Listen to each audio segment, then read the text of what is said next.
नमस्कार दोस्तों, आपका स्वागत है। आज की ये जो कहानी है दोस्तों, वो जेम्स वैन प्राग नाम के एक बहुत बड़े साइकिक है, उनके केस में से हमने ली है। वो ये कहते हैं कि उनके पास दो लड़कियां आई थी और वो दोनों बहनें थी। और वो जेम्स वैन प्राग जी के पास आई और उन्होंने ये कहा कि कुछ मतलब दिनों पहले उन्होंने अपने पापा को खोया था और वो अपने पापा से बहुत ज़्यादा प्यार करती थी और इसलिए उनके कुछ संदेश मिलते हैं क्या एक साइकिक के ज़रिए, इसलिए वो वहाँ पर आए थे। और बाद में जेम्स वैन प्राग जी ये कहते हैं कि उनको मतलब उसके पापा के जो मतलब आत्मा थी उसको मौजूदगी का एहसास हुआ।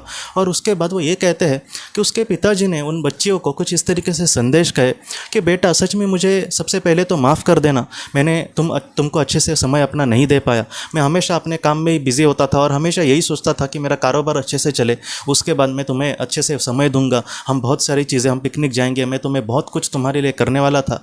लेकिन ऐसा समय कभी भी आया नहीं, बाद में के देखेंगे, बाद में देखेंगे, ऐसे करते करते मेरा मतलब सब कुछ एकदम ठीक नहीं हुआ। और जीवन में सब कुछ एकदम ठीक नहीं होता, हम एकदम परफेक्शन के पीछे कहीं ना कहीं भागने की कोशिश करते हैं और बाद में हमें मतलब हम जब एकदम बूढ़े हो जाते हैं तब हमें पता चलता है कि ऐसी कोई भी चीज़ नहीं है, क्योंकि इंसान का जो इच्छाएं है दोस्तों उसका कभी भी मरण नहीं होता। तो इस तरीके से उसके पापा ने बाद में ये कहा कि अभी मैं जिस दुनिया में हूँ यहाँ पर हम हमेशा ज़्यादातर समाधान की अवस्था में रहेंगे। जैसी आत्मा की मतलब उन्नत स्थिति होगी उस तरीके से वो बहुत ही अच्छे से अवस्था में रहता है। और मुझे यहाँ पर आने के बाद बहुत सारी चीज़ें पता चली, मुझे आज यहाँ पर आने के बाद पता चल रहा है कि काश मैं तुम्हारे साथ एक अच्छा वक्त बिताता, 1-2 घंटे का भी मैं दिन में अगर वक्त निकाल के तुम्हारे लिए कुछ करता तो आज मैं यहाँ पर बहुत ही खुश हो जाता। तुम अपने जीवन में अभी आगे बढ़ रहे हो, बहुत ही अच्छे से आगे बढ़ रहे हो, तुम्हारा कहीं ना कहीं कल शादी होगी, तुम्हारे बच्चे होंगे, तब मेरी जैसी तुम गलतियां मत करना। अपने बच्चों को समय देना, उनके लिए जो भी आपको करना है उनके लिए प्यार से करना, उनसे प्यार से बातें करना। तुम चाहे कितना भी बिजी हो तुम उनके लिए ज़रूर समय निकालना, क्योंकि ऐसी जो बातें हैं कहीं ना कहीं कल हमें पछतावे में डालेंगी। और तुम मेरे लिए ज़रा भी दुखी मत होना, पृथ्वी पर जितना मैं टेंशन में जीता था यहाँ पर मैं उतना ही खुलकर जीता हूँ और मैं इस दुनिया में बहुत ही खुश हूँ। तो इस तरीके से अपने मतलब पिताजी के संदेश वो मिलकर वो दोनों बहनें बहुत ही खुश हो गई दोस्तों।